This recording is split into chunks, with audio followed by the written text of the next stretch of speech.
Essa noite nós entramos no mês profético e eu acredito que Deus, o Espírito Santo, quer se mover de uma forma incontestável no meio da igreja. E eu não estou aqui só para ser animador de plateia, para dizer para você assim: olha, o Espírito Santo quer se mover. Não, eu tenho plena convicção do que haverá um mover do Espírito Santo sobre essa casa nesses dias, em nome de Jesus. Eu creio nisso porque quando nós nos movemos, a Bíblia diz que aonde 2 ou 3 estiverem, ali Ele estaria. Já tem um, tem mais quantos aí hoje? Nossa, Jesus, já é suficiente, mas talvez eu que precise te animar, né? Eu e você. Será que só eu e você, que se nós dois estivéssemos aqui, Deus viria nessa casa hoje? Sim ou não? Você pode dizer um amém mais forte? Então nós já somos muitos. E a Bíblia diz que onde 2 ou 3 estiverem, ali Ele estaria. E nós cremos que Ele está nesse lugar. Eu creio sim, que Deus está fazendo algumas coisas e levantando ministérios, levantando pessoas. Mas eu entendo, como pastor, na posição que eu carrego hoje, que muitas vezes nós não entendemos o que o Espírito Santo quer fazer. Na verdade, te digo que muitos de nós não entendemos nem quem é o Espírito Santo, porque ainda hoje no meio da igreja existem algumas pessoas que acreditam que o Espírito Santo seja uma força interior ou uma capacitação de Deus, como se alguém recebesse uma força misteriosa que viesse do céu e enchesse ele. E aí, por causa disso, esse enchimento, aí então a gente sente aqueles arrepios, aquelas lágrimas que se escorrem, aquele foguinho ali dentro, aquele sentimento que existe algo maior, e a gente acredita que essas sensações são o Espírito Santo. Mas eu quero, nesses próximos dias, te apresentar um amigo, te apresentar alguém que existe de verdade, te apresentar alguém que tem sentimentos, alguém que tem uma missão, alguém que tem um poder sobrenatural, alguém que é o amigo mais sincero e mais íntimo que você pode conhecer, que se chama Espírito Santo. Desculpa, talvez você pode pensar que o Espírito Santo é Deus. O Espírito Santo é Deus na Trindade, sim, mas o Espírito Santo é sim alguém que tem uma personalidade, alguém que a Bíblia diz que sente ciúme de você, alguém que te conhece pelo nome, alguém que foi derramado e foi o cumprimento de uma promessa de Deus para a sua vida. Então esses dias eu quero te apresentar um amigo e eu quero profetizar sobre a sua vida, que a partir desses dias você vai entrar em um outro nível espiritual na sua vida. Eu queria que você recebesse isso em nome de Jesus. Nunca mais, depois desses dias, nunca mais a sua vida vai ser a mesma, em nome de Jesus. Eu quero abrir a noite de hoje para começar a te explicar um pouco sobre quem é esse Espírito Santo. E eu queria que você abrisse sua Bíblia comigo em 2 Coríntios capítulo 3, no versículo 6. Eu quero ser sucinto, não quero demorar tanto na minha pregação, porque eu quero tirar um tempo para a gente orar aqui no final. Então eu quero que você que ora em línguas, já vai orando em línguas. Você que está aqui, já vai gerando assim: Senhor, no nome de Jesus, fala com esse homem. Se você puder, levanta a mão aqui em direção à minha vida aqui. Eu queria que vocês orassem por mim aqui essa noite, em nome de Jesus. Vocês podem estender a mão, ora pelo pastor aqui. Você sabe, Senhor, abençoe esse homem em nome de Jesus. Ele não tem nada dele, mas eu quero profetizar que haja fogo do Senhor sobre as nossas vidas essa noite. Sabe, como igreja que nós queremos declarar sobre cada um aqui, a começar de mim também, Jesus, que o teu doce Espírito Santo tenha liberdade de se mover sobre as nossas vidas e dentro das nossas vidas. Nós queremos conhecer o Senhor e essa é a ânsia do nosso coração, conhecer e prosseguir em conhecer. Então nós queremos abençoar essa palavra, abençoar a vida do pregador, Senhor, e declarar sobre essa noite, Pai, que não seja eu que fale, mas que seja o teu Espírito que toque sobre as nossas vidas, e toda honra e glória não vai ser minha, não vai ser da igreja, mas vai ser sua e somente sua, em nome de Jesus. Amém. Aleluia. 2 Coríntios capítulo 3, verso 6 diz assim: e Ele nos capacitou para sermos ministros de uma nova aliança, não da letra, mas do Espírito, pois a letra mata, mas o Espírito vivifica. O ministério que trouxe a morte foi gravado com letras em pedras, Mas este ministério veio com tal glória que os israelitas não podiam fixar os olhos na face de Moisés por causa do resplendor do seu rosto, ainda que desvanecente. Não será o ministério do Espírito ainda muito mais glorioso? Se era glorioso o ministério que trouxe condenação, quanto mais glorioso será o ministério que produz justiça. Pois o que outrora foi glorioso agora não tem glória em comparação com a glória insuperável. E se o que estava se desvanecendo se manifestou com glória, quanto maior será a glória daquele que permanece. Pai, nós queremos orar aqui essa noite, para que o Senhor fale no nosso coração, para que o Senhor ministre no nosso coração. Toca a vida de cada um de uma forma personalizada e exclusiva, de uma forma que só o Senhor pode fazer e só o Senhor pode falar. Nós nos abrimos aqui essa noite, abrimos os nossos ouvidos e o nosso coração, para que a Tua palavra e a Tua verdade chegue aos nossos corações e ao bom depósito e transforme as nossas vidas, em nome de Jesus. Amém? Vamos lá. Tema de hoje: prioridade zero. Não como alguém que não tenha prioridade, mas a prioridade que ela é acima da número 1, ela é a primordial, prioridade zero.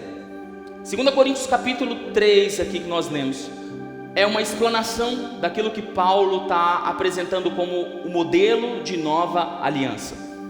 Até aqui, até aquele momento da morte, onde Jesus disse: está consumado.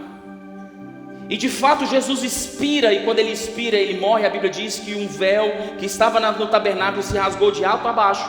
E a Bíblia diz no livro de Hebreus que agora, por causa desse véu rasgado, todos nós temos livre acesso ao Pai.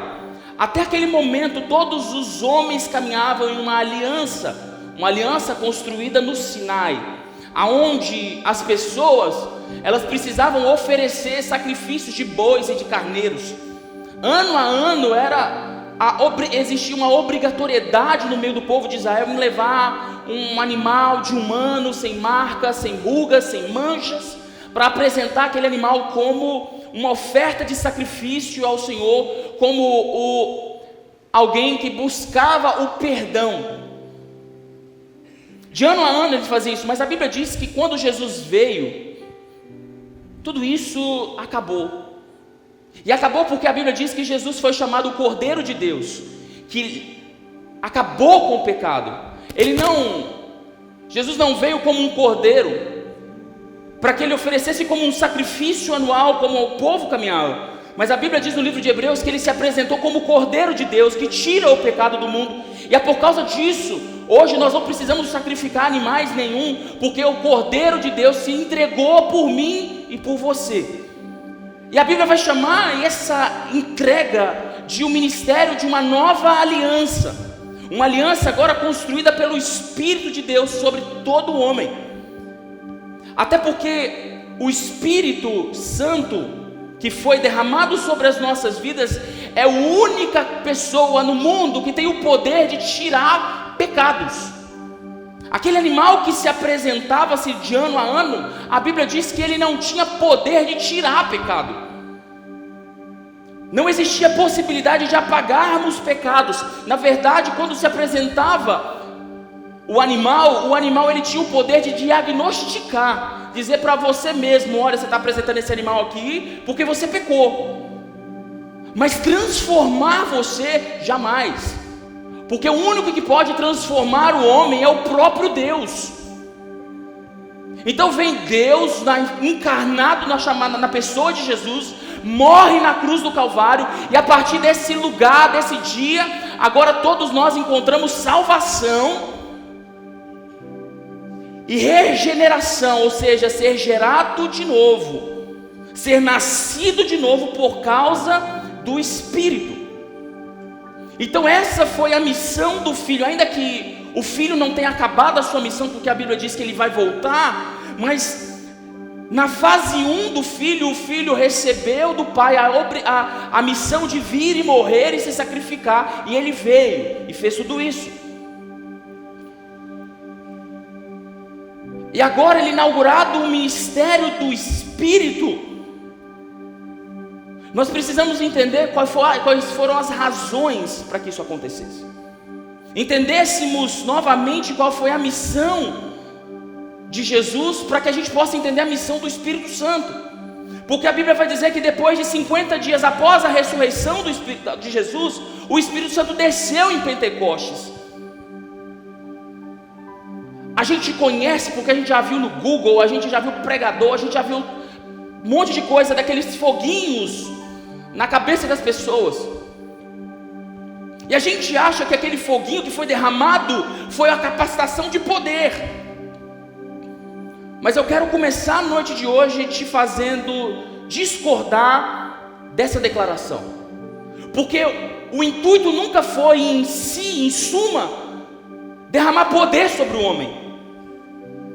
Na verdade, o poder é derramado quando há transformação. Existe um jargão que diz: quer conhecer alguém? Dê poder para essa pessoa. Você não se conhece o tanto que Deus te conhece. A Bíblia diz que o número de fios de cabelo da sua cabeça Deus conhece. Graças a Deus que eu não dou esse trabalho para Deus. Graças a Deus. Mas a Bíblia diz que Deus te conhece mais do que você mesmo. E se Deus te conhece mais do que você mesmo, antes de te entregar um poder, Ele vai mexer no seu caráter. Porque um homem com poder e sem caráter, ele se torna destruição para si mesmo. Um homem com poder e sem caráter tratado, ele vai destruir a si mesmo e quem estiver ao redor. Então a missão do Espírito Santo, ele vem e ele é derramado em Pentecostes com uma única e exclusiva missão. Versículo 18 de 2 Coríntios capítulo 3, se você quiser abrir, os meninos vão colocar aqui. 2 Coríntios 3, 18. E todos nós, eu quero ler, eles vão demorar e eu vou ler, você pega no seu celular, na sua Bíblia, depois você assiste no YouTube. E todos nós, com a face descoberta, contemplamos a glória do Senhor segundo a sua imagem, e estamos sendo transformados com uma glória cada vez maior, a qual vem do Senhor, que é Espírito. Então a intenção do Espírito Santo, quando é derramado, não é te dar poder, não é você chorar, não é você se arrepiar, mas a missão do Espírito Santo é transformar você na pessoa e no caráter de Jesus. Pastor, isso é impossível, então vamos junto.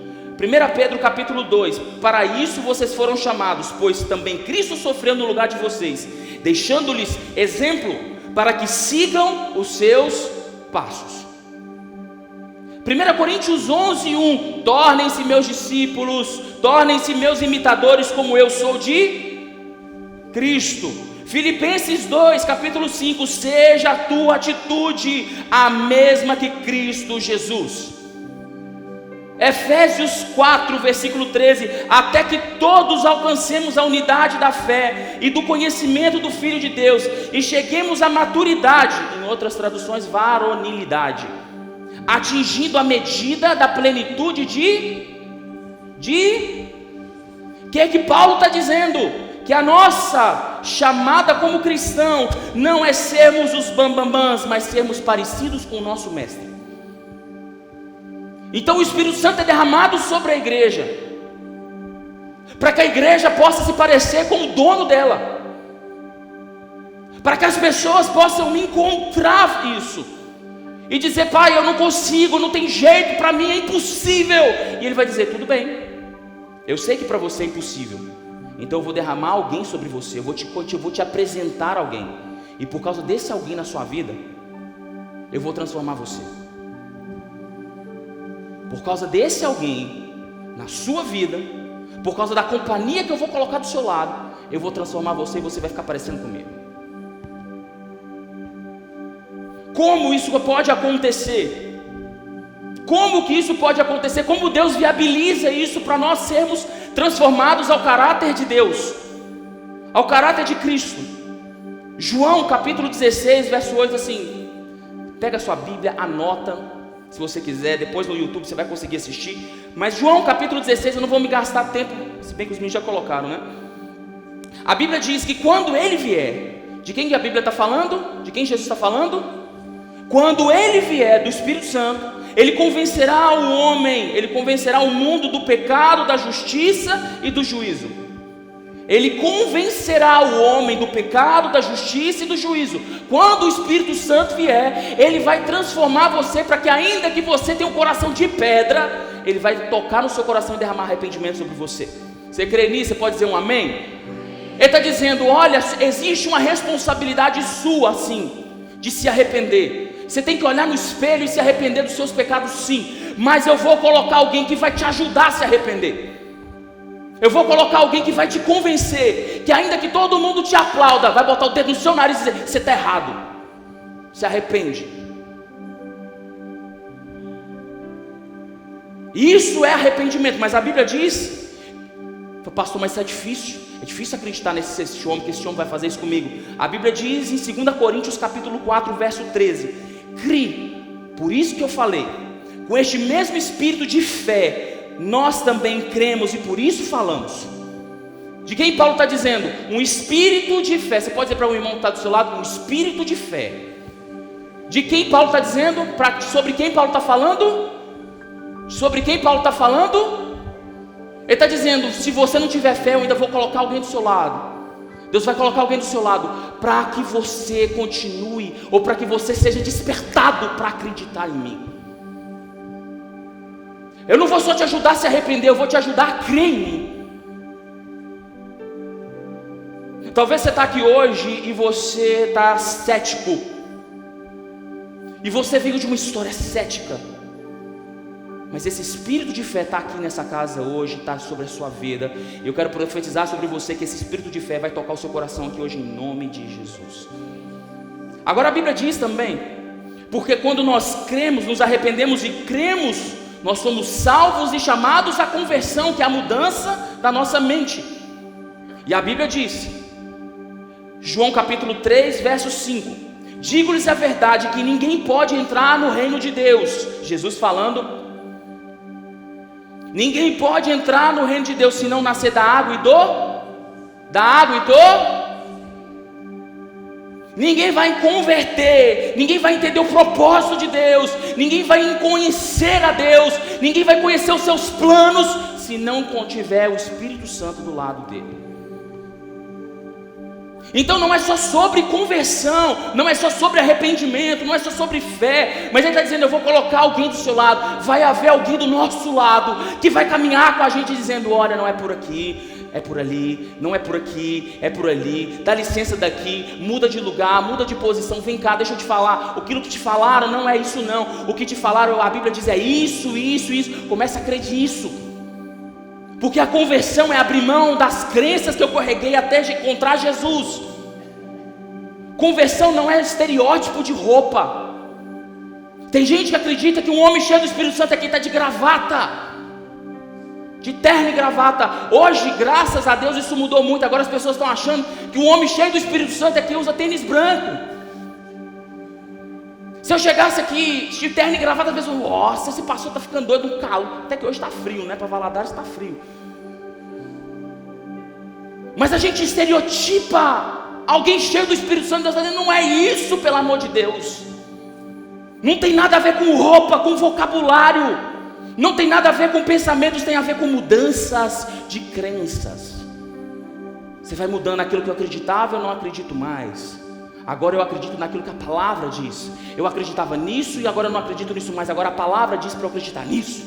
Isso é conversão. E a Bíblia diz que ninguém pode se converter se não nascer da água e do Espírito. Mas isso não é o suficiente. A Bíblia diz em Atos, capítulo 1, verso 8: mas recebereis poder do Espírito Santo, que há de vir sobre vós, e então ser-me-eis testemunhas, tanto em Jerusalém, na Judéia, em Samaria e até os confins da terra. O que Jesus está dizendo? Que não vai ser sobre salvação, sobre fé, não vai ser só sobre conversão, mas até aquilo que você faz para Deus, você está impedido se você não conhecer o Espírito Santo. Jesus disse: ser-me-eis minhas testemunhas quando vier o Espírito Santo. Você pode ter as melhores intenções em querer colaborar com a vontade de Deus. E não fique assustado, mas você está impedido se você não tem um relacionamento com o Espírito Santo. Você pode dizer um amém? Vocês estão calados hoje, você pode dizer um amém? E eu vou chegar lá para te explicar por que isso é importante. Se nós não entendermos que quem move a igreja, quem move o povo de Deus é o Espírito Santo, e se nós não formos movidos pelo Espírito Santo, nada vai acontecer nas nossas vidas. Queria que você abrisse esse texto, eu quero que você abra João capítulo 16, verso 7. Eu estou lendo um pouco mais a Bíblia, mas é porque eu preciso dar umas marretadas aí, sabe? E talvez a minha palavra somente não vai te convencer, então eu quero te expor a palavra.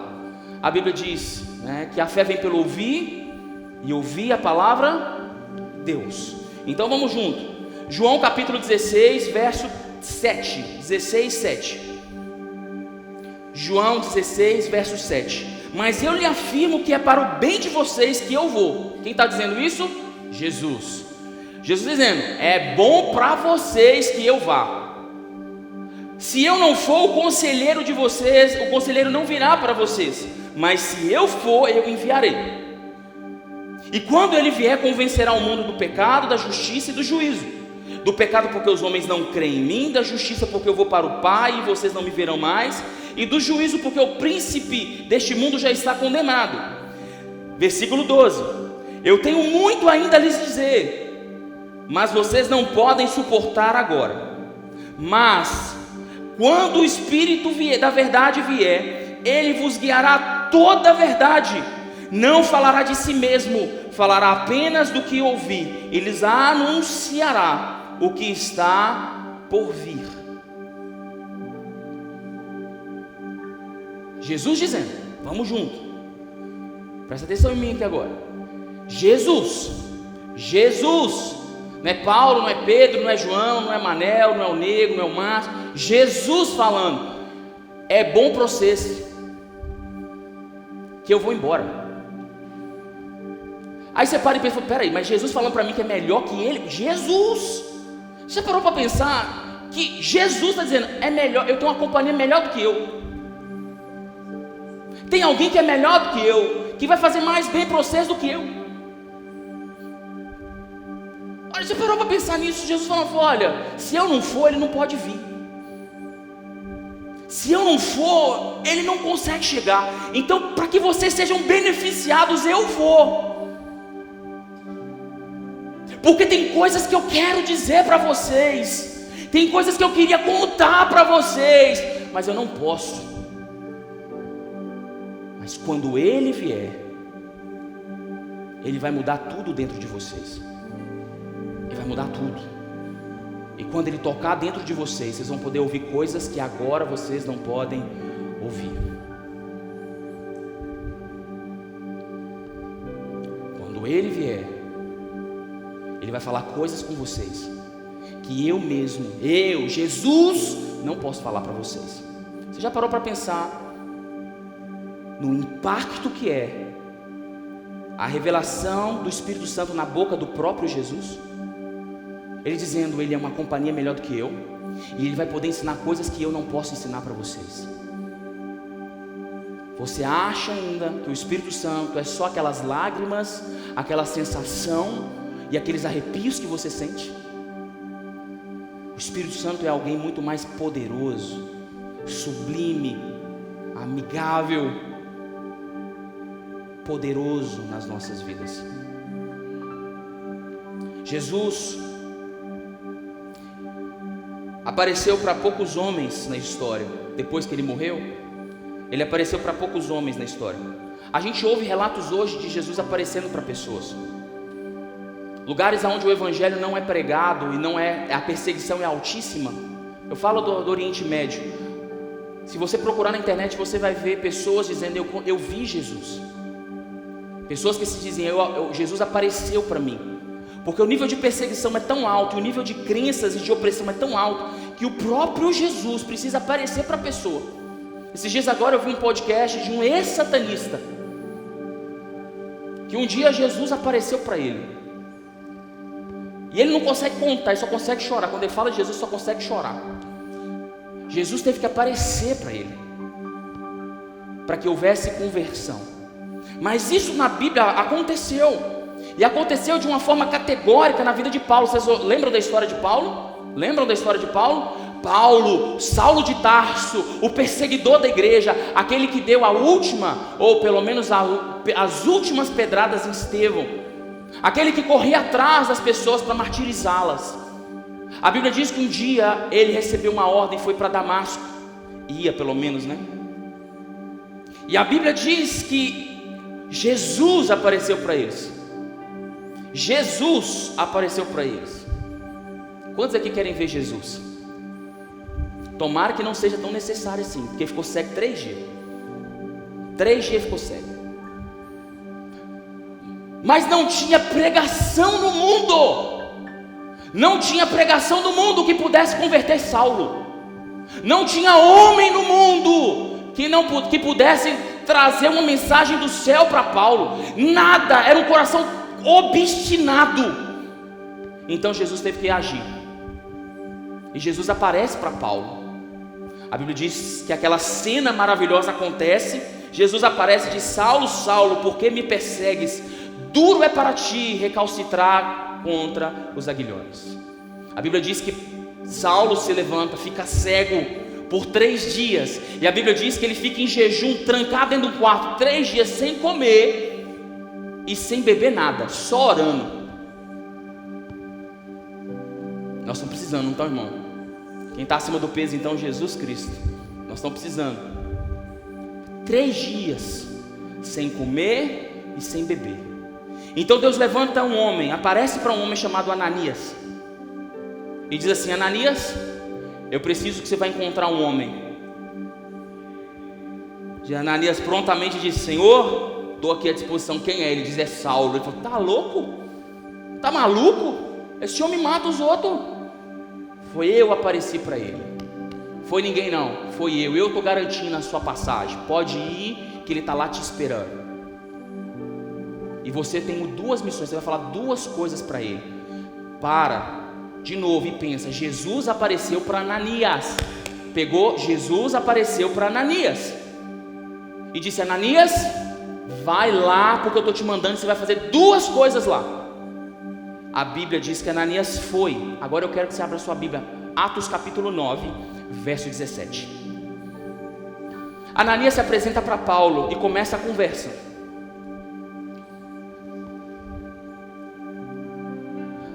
Atos 9, 17. Ananias foi, entrou na casa e, impondo-lhe as mãos, disse: irmão Saulo. O cara já estava no Pentecostes. Irmão Saulo, o Senhor Jesus que te apareceu no caminho por onde vinhas me enviou para, indicativo de propósito, me enviou para que tornes a ver. Estava cego. E para que seja cheio do... Mas Jesus apareceu para o cara. Foi Jesus que apareceu para aquele homem no meio do caminho. Foi Jesus. Jesus não te encontrou no seu caminho? Pergunta para quem está do seu lado aí: Jesus não te encontrou no seu caminho? Na curva da vida Jesus não te pegou? Quando você mais precisava, Ele não te estendeu a mão e te pegou pelos braços? Quando estava tudo no chão, Ele não te levantou da cinza, te deu roupas novas? Quando a sua história já parecia ter chegado ao fim, Ele não pegou Ele com a sua graça te alcançou? Não foi isso que Jesus fez comigo e com você? Se não fora Jesus na sua vida, na minha vida, jamais estaria aqui se não fosse Jesus ter me encontrado na minha adolescência. Mas Ele manda um profeta dizer: eu vim aqui para 2 coisas: para te fazer voltar a ver, e para profetizar o Espírito Santo sobre você que você ainda não recebeu. Ainda que você tenha encontrado com Jesus no meio do caminho, eu preciso botar minha mão na sua cabeça e profetizar o Espírito Santo descendo sobre você. Sabe qual é o nosso problema? Que eu e você, achamos porque Jesus encontrou a gente na curva da nossa vida, já é o suficiente. Mas eu quero começar a noite de hoje, eu vou começar a pregar agora. Eu quero declarar em nome de Jesus que não é o suficiente. Eu quero profetizar que ainda existe mais de Deus. Você pode levantar sua mão? Existe mais de Deus sobre a sua vida e sobre a sua história. Eu quero profetizar essa noite que você vai viver novos níveis na presença de Deus, em nome de Jesus. Em nome de Jesus. Para isso, nós precisamos te botar uma venda nos olhos, tirar a venda dos olhos e botar um espelho na nossa cara.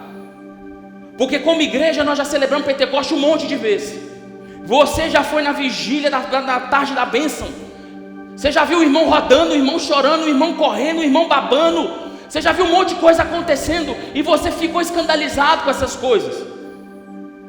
Você achou que isso era o Espírito Santo, e ainda que fosse, não era o tudo. Mas agora você sabe que aquilo que o Espírito Santo faz, ainda que faça as pessoas chorarem, ainda a missão dele é transformar essas pessoas à imagem de Cristo, para que a glória de Cristo resplandeça sobre a vida de vocês.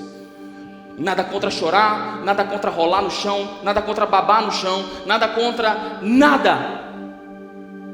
Mas a missão do Espírito Santo continua sendo transformar você, te pegar por dentro, te transformar de dentro para fora. Sabe o que a religião diz para você? Muda a sua forma de vestir, muda seu corte de cabelo, muda a roupa que você veste, muda. Agora, em vez de você falar colé, fala paz do Senhor. É isso que a religião faz com você. Mas o Espírito Santo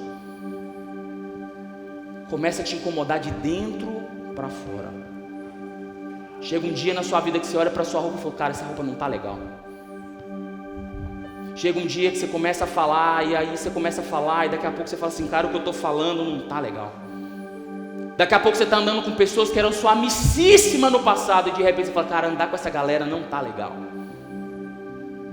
E você vai começando a se mover no Espírito Santo, e algo dentro de você só diz assim: é isso mesmo, é isso mesmo, é isso mesmo, continua, é isso. E aí quando você vai para o seu quarto e você dobra seu joelho, alguma coisa começa a te dar paz no seu espírito, dizendo: Senhor, o que está acontecendo aqui? Mas algo diz para você: continua, é isso, eu estou com você, não vou abrir mão de você.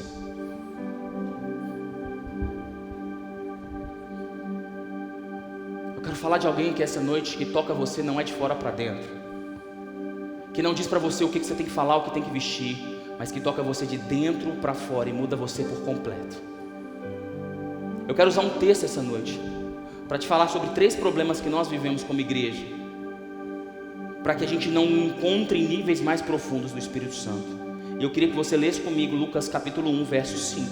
E eu prometo para você que é o último texto, ainda que eu tenha tempo para falar ainda.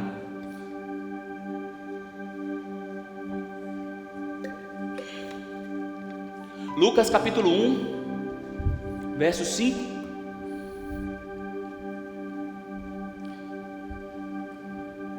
Lucas 1, versículo 5. No tempo de Herodes, o rei da Judéia, havia um sacerdote chamado Zacarias, que pertencia a um grupo sacerdotal de Abias. Isabel, sua mulher, também era descendente de Arão. Ambos eram justos aos olhos de Deus, obedecendo de modo irrepreensível a todos os mandamentos e preceitos do Senhor. Mas eles não tinham filhos, porque Isabel era estéril, e ambos eram idosos e avançados de idade. Certa vez, estando de serviço do seu grupo, Zacarias estava servindo como sacerdote diante de Deus. Ele foi escolhido por sorteio e de acordo com o costume do sacerdócio, para entrar no santuário e oferecer incenso. Chegando a hora de oferecer incenso, o povo estava todo orando do lado de fora, e Zacarias do lado de dentro. Então um anjo do Senhor apareceu a Zacarias à direita do altar de incenso.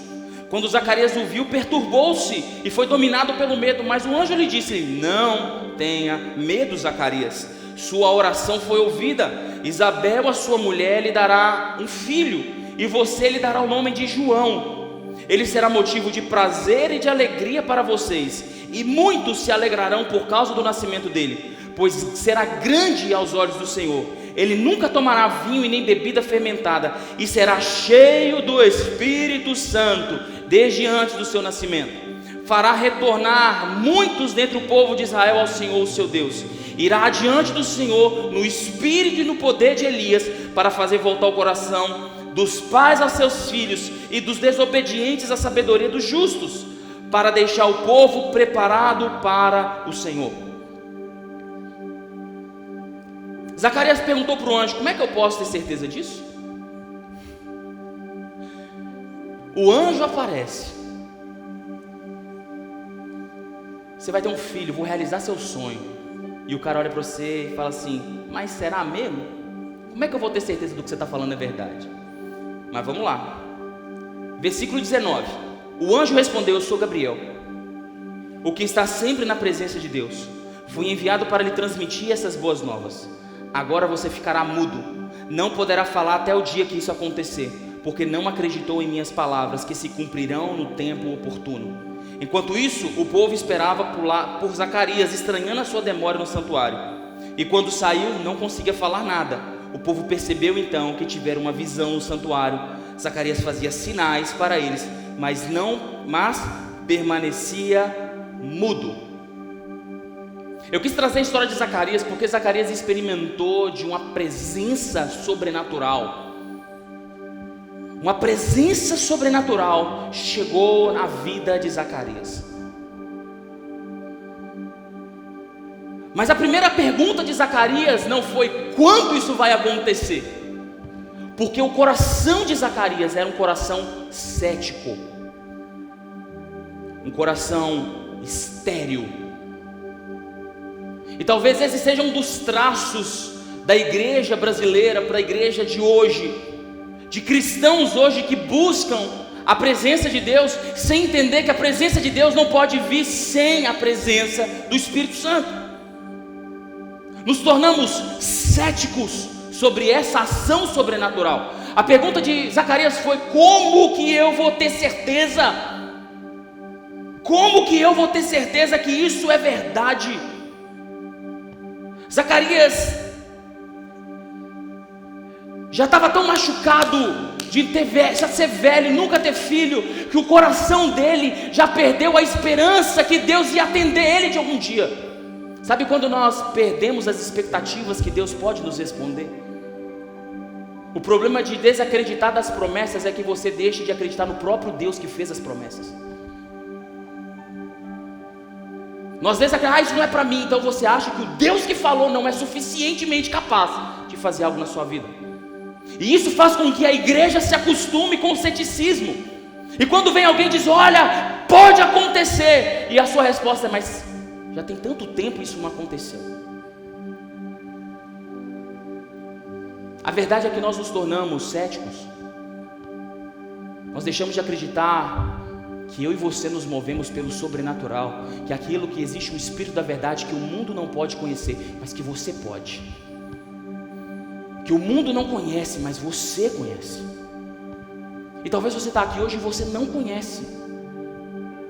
É interessante que quando Paulo chega a uma cidade, ele diz assim: vocês já foram batizados? E eles dizem assim: já fomos batizados, nós somos discípulos. Ele falou: tá, mas vocês receberam o Espírito Santo? Eles disseram: a gente não sabe nem o que é isso. Nós somos batizados do batismo de João. Eles nem sabiam o que era isso.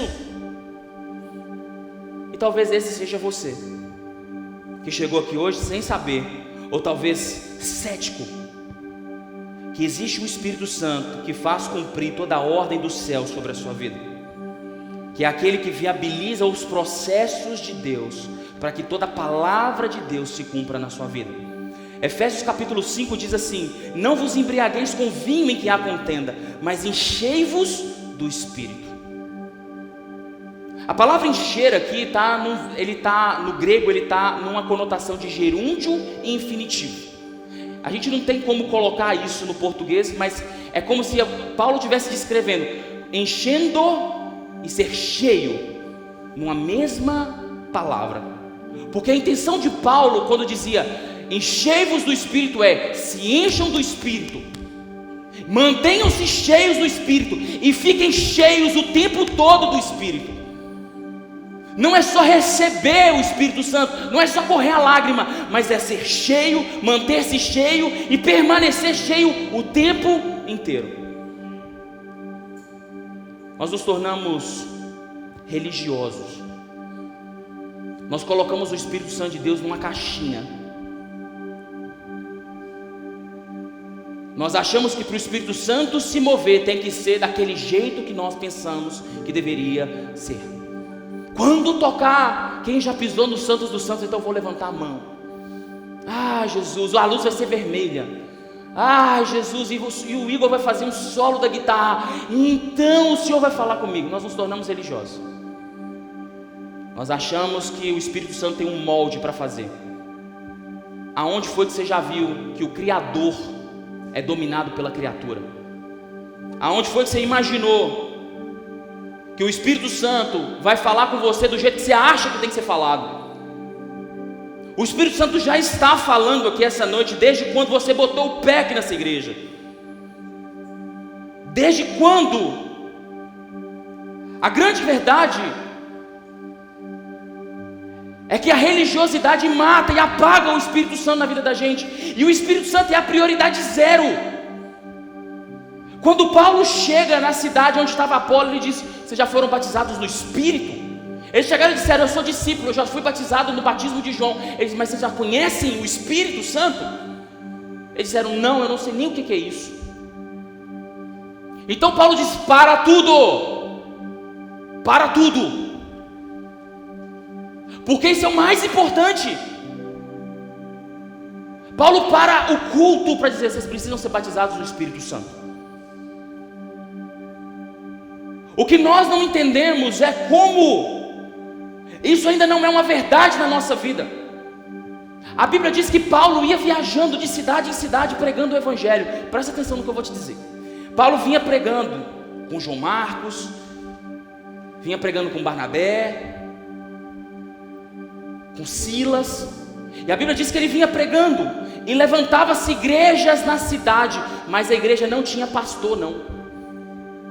Quer saber de uma coisa? A igreja não tinha prédio também, não. Quer pior? A igreja tinha Bíblia também, não. A Bíblia que você conhece, o Novo Testamento foi escrito 400 anos depois de Cristo. Essa compilação que você tem na mão, 400 anos depois. O Velho Testamento, só o judeu podia botar a mão. Os caras não tinham Bíblia, os caras não tinham pastores, e os caras não tinham prédio. Nós temos o costume de chamar, porque existe um pastor e está num prédio de igreja. Os caras não tinham prédio, não tinham pastores e não tinham Bíblia. Como que esse homem ia pregar e levantava igreja sem prédio, sem pastor e sem Bíblia? Porque ele sabia: quando o Espírito vier, ele falará e conduzirá vocês a toda verdade. Eles não tinham prédio, não tinham Bíblia e não tinham pastores, mas tinham o Espírito Santo de Deus, que conduzia eles a toda a verdade. Hoje, fala para o seu irmão: você tem Bíblia, você tem pastor e você tem um prédio preto. Você tem o Espírito Santo? Eu acho que o mais triste de todos não é só se tornar religioso e nem cético, mas um dos problemas mais graves da igreja, dos cristãos, é se tornar superficial.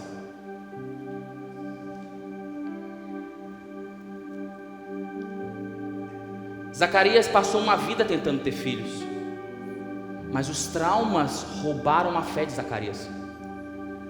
Os traumas de muitos dos meses. A mulher engravidava, a mulher não engravidava, a mulher engravidava, a mulher não engravidava. Anos. Tirou dele a fé. Alguns de nós já tivemos experiências no passado. Já experimentamos de muitas coisas em Deus. Estou falando para os filhos mais velhos agora. Já experimentamos muitas coisas em Deus, mas nós paramos ali. Talvez você está aqui hoje e você viu coisas que você não pode nem contar para todo mundo, que se você contar, as pessoas vão achar que você é mentiroso. Talvez você viu um milagre assim, ó, na sua frente. Talvez você viu coisas que mudou o rumo da sua história. Talvez você sentiu coisas. Talvez você teve sonhos, revelações, palavras, toques, mensagens. Sabe aquele dia que o pregador falava, você falava assim, e aquele dia parece que o cara estava falando para mim, e aquela palavra mudou minha vida. Você já teve coisas assim? Mas isso ficou no passado. Sabe o que é interessante? Que quando Jesus subiu ao céu tinha 500 discípulos. Quando o Pentecostes veio, tinha 120. No primeiro discurso de Pedro, 3.000 almas se converteram. No segundo discurso de Pedro, mais 2.000 almas se converteram. 5.000 almas estavam colhidas por 2 discursos de Pedro. Isso era a presença do Espírito Santo. Mas a Bíblia diz que Pedro foi interrogado por Caifás. E a Bíblia diz que eles ficaram impressionados com Pedro e com João. Porque a Bíblia diz que eles chamaram eles para conversar e para interrogar, porque um dia ele estava entrando na sinagoga, e um homem foi pedir esmola para eles, e Pedro disse: nem prata e nem ouro eu tenho, mas o que eu tenho eu te dou, levanta e anda em nome de Jesus. A Bíblia diz que quando Pedro passava na rua, deixa eu ver, minha sombra está ali. Quando Pedro passava na rua, a sombra de Pedro fazia as pessoas serem curadas. Eu queria 1/10 desse negócio. Meu coração assim, 1/10 desse negócio. E isso talvez para você tenha sido o suficiente lá. Mas Atos capítulo 4 diz que um dia eles estavam orando. Atos 4:31 diz assim: e eles estando orando, moveu-se o lugar. Você pode dizer comigo, lugar, prédio. Eles estavam orando. Não foram as pessoas que caíam, não era o Espírito Santo que tocava as pessoas. O Espírito Santo começou a balançar o prédio. Talvez você não está deixando o Espírito Santo balançar nem você. O Espírito está dizendo: eu tenho capacidade de balançar o prédio, eu tenho capacidade de balançar sua casa, sua vida, sua empresa, sua família. Eu tenho condição de balançar tudo que você precisa. Tudo que você precisa eu tenho capacidade de balançar. Aqueles homens eram cheios do Espírito Santo, mas o Espírito Santo ainda tinha algo para fazer na vida deles. Ele ainda podia fazer mais. Ele ainda podia se mostrar dizendo: olha, conta comigo ainda. A sombra de vocês está curando, mas eu tenho algo ainda. Eu faço tremer estruturas se vocês caminharem comigo. Quem é esse homem? Quem é essa presença que move céus, que move estruturas, que move pessoas, que move igrejas, que move o mundo inteiro? Que o próprio Cristo diz: eu preciso que alguém vá lá e libere esse Espírito Santo. Ainda que eu tenha aparecido para Paulo, eu preciso que alguém vá lá e libere o Espírito Santo da vida dele.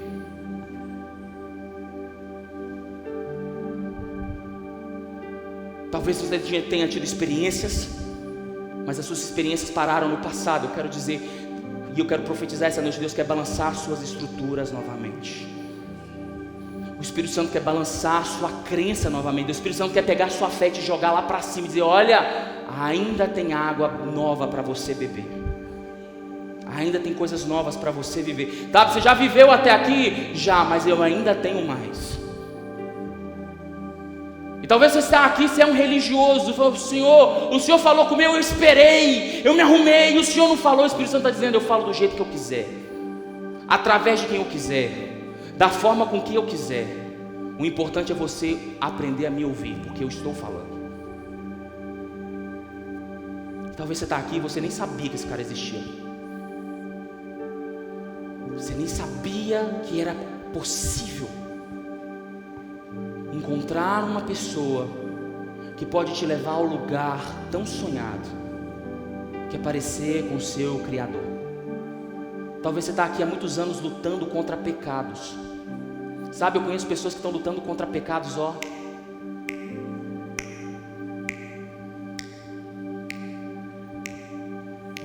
Você está lutando ainda porque você não conheceu o Espírito Santo de Deus. Você ainda não conheceu aquele que rompe cadeias, te tira das trevas e te leva para o lugar do Filho do seu amado. Você está lutando com as armas erradas. porque você ainda está lutando com a sua força, quando você deveria estar abraçando o Espírito Santo e dizer: por favor, me leva para esse lugar que o Senhor tem preparado para mim. Nós não oramos, nós não buscamos Ele, nós estamos buscando o que Ele pode produzir, o poder dEle. A igreja se acostumou a buscar o poder do Espírito Santo, mas essa noite o Espírito Santo está dizendo: eu não quero dar para vocês o meu poder, eu quero dar eu em vocês. Cristo em nós, o Espírito em nós, a esperança da glória. A minha pergunta para você aqui hoje são duas, são três na verdade. Talvez você está aqui e não conhece, e minha pergunta é: você tem o desejo de conhecer essa pessoa? Talvez você está aqui ferido e machucado, porque um dia experimentou, mas hoje parece que toda essa experiência ficou no passado. Eu quero te perguntar: você quer viver algo novo aqui essa noite? E talvez você está aqui e você é crente, você acredita nisso tudo que eu estou falando, já ouvi tudo que esse pastor falou, mas ainda não é uma prioridade na sua vida. Você ainda não entendeu que a prioridade não é ser um bom eloquente, um bom pregador, um bom louvorista, um bom recepcionista, um bom midianita, um bom passador de slide. Seu lugar é ser cheio do Espírito Santo. Seu papel é ser cheio do Espírito Santo. Pastor, mas minha família, sua resposta para a sua família é ser cheio do Espírito Santo. Pastor, mas eu estou doente. Sua resposta para a sua doença é ser cheio do Espírito Santo. Essa era a prioridade zero.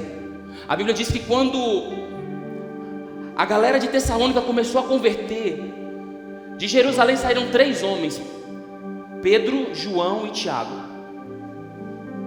Tiago, depois de Pedro, assumiu. Quando Pedro foi morto, Tiago assumiu a liderança da igreja. Tiago foi chamado na Bíblia de uma das 3 colunas da igreja de Jerusalém. Não era qualquer pessoa. Eles pegaram o suprassumo de tudo, os bam, e mandaram para Tessalônica. Sabe para quê? Para que todos aqueles irmãos convertidos recebessem o Espírito Santo, porque para eles era prioridade que alguém recebesse o Espírito Santo para se caminhar em Deus. Minha pergunta é: por quem você tem caminhado essa noite? Com quem tem sido a sua jornada nesses últimos dias? Através de quem você está caminhando e tomando conselhos? De qual força, de que tipo de pessoa você está tirando força para enfrentar o que você está enfrentando? Aonde está depositada a sua esperança? Aonde está depositada a sua alegria? Aonde está depositada a sua fé? Talvez seja em você mesmo, mas eu quero te apresentar um amigo essa noite. Se você colocar tudo isso nele, a sua vida vai mudar a partir de agora. Não é de amanhã, não é depois do culto, não é depois que orar. Sua vida vai mudar agora. Se você abraçar o Espírito Santo, a sua vida vai mudar. É hoje. É hoje. Você pode olhar para quem está do seu lado e dizer: é hoje que a sua vida vai mudar. Você pode ser profeta essa noite: é hoje. É hoje. Igual propaganda da Casa Bahia: é só hoje. Sua vida vai mudar. Sua vida vai mudar. Se você conhecer o Espírito Santo, a sua vida vai mudar. Você crê nisso? Então eu queria que você ficasse de pé. E se você quer isso para a sua vida, eu queria que você viesse aqui na frente.